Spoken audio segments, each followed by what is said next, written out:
Halo,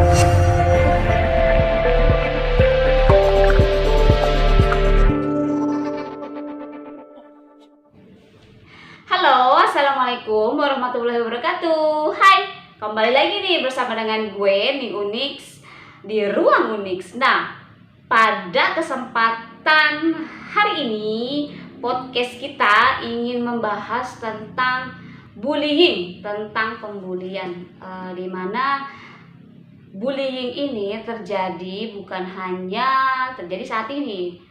Sepengetahuan gue itu sudah terjadi jauh dari mungkin dari orang-orang terdahulu kita sudah mengalami dan sudah terbiasa kali ya dengan bullying. Hanya semakin kesini tuh bahasanya semakin enak didengar lah, bullying.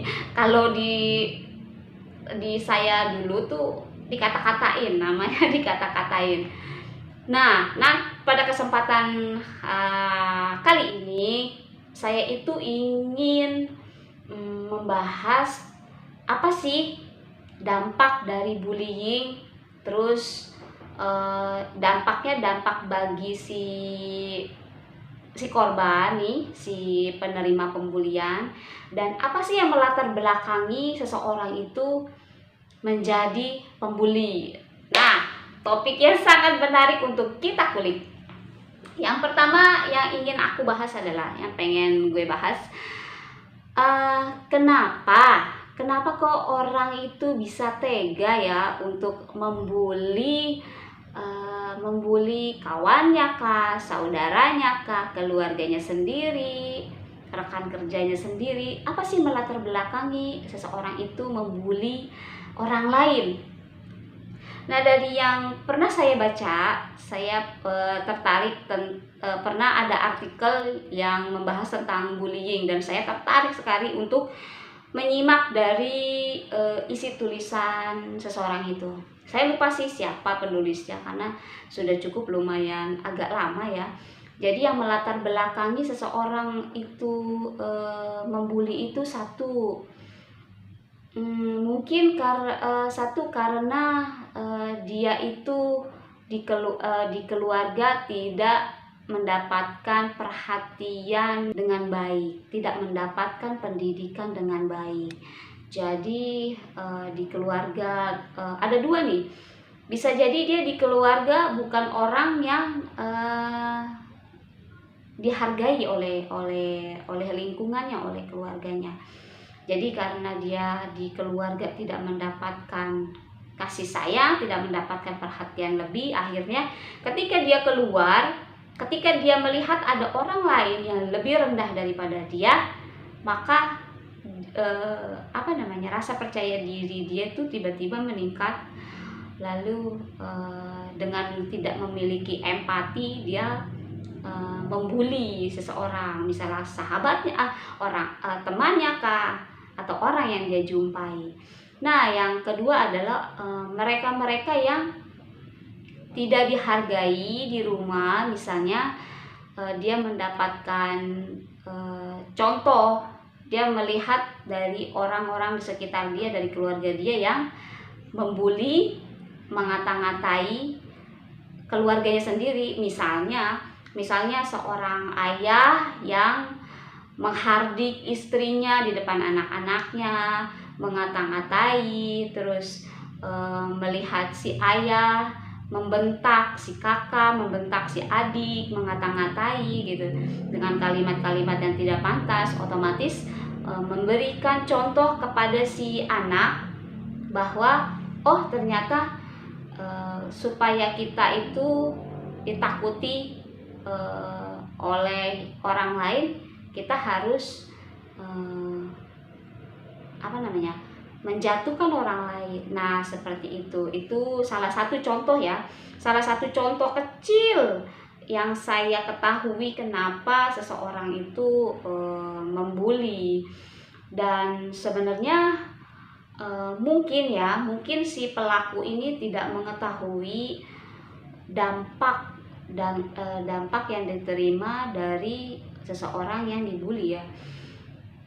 kalau misalnya dia mengetahui, dia mempunyai wawasan, dia mengetahui efek sampingnya, dampaknya yang begitu luar biasa, eh, mu- mungkin saya juga bisa berpikir dia tidak akan melakukan hal itu terhadap orang lain, mungkin karena ketidaktahuan mereka nih, si pembuli, akan dampak dan efek sampingnya. Nah, saya beralih ke dampak negatifnya nih yang saya ketahui. Nah, yang sepengetahuan saya, dampak dari pembulian itu bervariasi ya, beragam. Bisa jadi berefek ringan sampai berat. Misalnya ringan itu, misalnya ketika seseorang itu dikata-katain fisik ya, fisiknya, bukan fisik dulu deh, fisik itu kayaknya sudah mulai berat. Penampilan aja deh, penampilan. Misalnya penampilannya begini, mungkin ada seseorang yang tidak pandai untuk mencocokkan dia mempunyai pakaian busana. Ketika dia tidak pandai, tidak fashionable, maka dia mendapatkan misalnya bullying dari orang lain. Misalnya, ih jadul banget sih lu, ih lu kudet banget sih, ih lu kayaknya kuno banget sih baju-bajunya. Nah, itu dari penampilan saja bisa merusak rasa percaya diri orang ya, bisa membunuh rasa percaya diri orang, bisa membuat seseorang itu tidak yakin untuk tampil di hadapan umum, bersosialisasi dengan orang lain. Dan dampak itu masing-masing karakter orang berbeda-beda. Ketika yang dibully adalah orang yang periang, terus orang yang cuek, orang yang tidak terlalu memperdulikan omongan orang lain, mungkin itu tidak terlalu berefek luar biasa sama si penerima bulian. Mungkin dia akan merasa angin lewat saja, anggap aja angin lewat dan tidak masuk ke dalam hati. Nah, ketika yang menerima kritikan dan bulian itu adalah orang yang introvert, yang tertutup, orang yang pemalu, orang yang jiwanya itu tidak tangguh. Ketika dia mendapatkan kritikan, ketika dia mendapatkan bulian yang bertubi-tubi, itu bisa berefek fatal. Efeknya itu selain seperti yang tadi saya sudah contohkan, hilang rasa percaya diri, terus merasa dirinya itu tidak dihargai, merasa dirinya tertolak dari lingkungan, lalu merasa dirinya itu tidak berharga di depan orang lain, di hadapan orang lain, lalu membuat si penerima ini putus asa.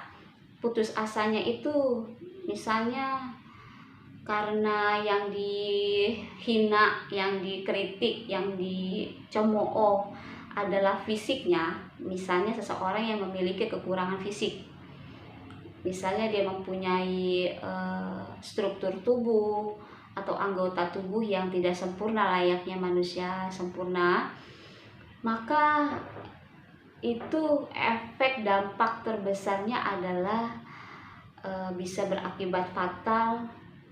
Mereka karena merasa putus asa, merasa terhina yang luar biasa, akhirnya dia mengurung diri di rumah, tidak bisa bersosialisasi dengan baik dengan masyarakat.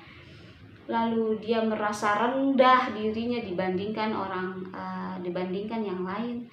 Lalu bisa juga berakibat fatal, dia bunuh diri. Nah, itu efek-efek dampak yang sangat luar biasa diterima oleh korban ya, si penerima pembulian. Jadi di sini tuh saya ingin menyampaikan kepada kalian semua dan teruntuk diri saya sendiri sebagai pengingat bahwa apapun kondisi seseorang, apapun status sosial seseorang,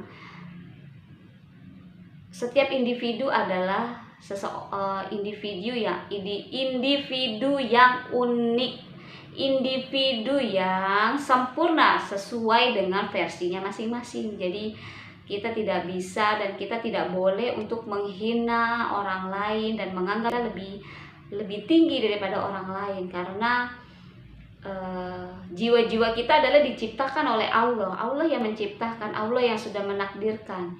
Ketika kalian saat ini dalam posisi sempurna, lalu ketika Allah memberikan ujian yang sama dengan yang kalian bully saat ini, belum tentu kalian itu bisa sekuat mereka yang sudah bisa bertahan sampai sejauh ini. Jadi yuk sama-sama kita menghargai, saling menyayangi, saling menghormati, saling menghargai. Jadi tidak ada lagi yang namanya korban bullying, tidak ada lagi yang namanya rasa sakit hati di antara kita sesama manusia. Saya rasa sebenarnya sih topik tentang pembulian ini sebenarnya cukup luas ya untuk kita bahas bersama-sama, apalagi kalau kita bisa terhubung dengan narasumber yang tepat di bidang psikologi. Tapi pada tema kali ini adalah saya ingin berdiskusi lah, berbincang-bincang. Saya itu cukup miris dengan bullying, dan mohon maaf apabila para kerabat, sahabat, teman-temanku yang pernah singgah di dalam hidupku mungkin ada perkataan, ada perbuatan yang mungkin saya tidak sengaja menyinggung perasaan kalian. Saya memohon maaf yang sebesar-besarnya, karena ini masih dalam tema Idul Fitri. Alhamdulillah kita masih diberikan kesehatan dan kesempatan untuk merayakan Idul Fitri bersama dengan keluarga tercinta. Nah, tema yang singkat ini semoga apa yang aku bahas pada kesempatan kali ini memberikan manfaat untuk kalian dan untuk diriku sendiri. Sampai jumpa di tema-tema selanjutnya. Semoga apa yang disampaikan bermanfaat untuk kita semua. Akhir kata saya mengucapkan mohon maaf apabila ada kata-kata yang salah. Saya mengucapkan terima kasih dan wassalamualaikum warahmatullahi wabarakatuh.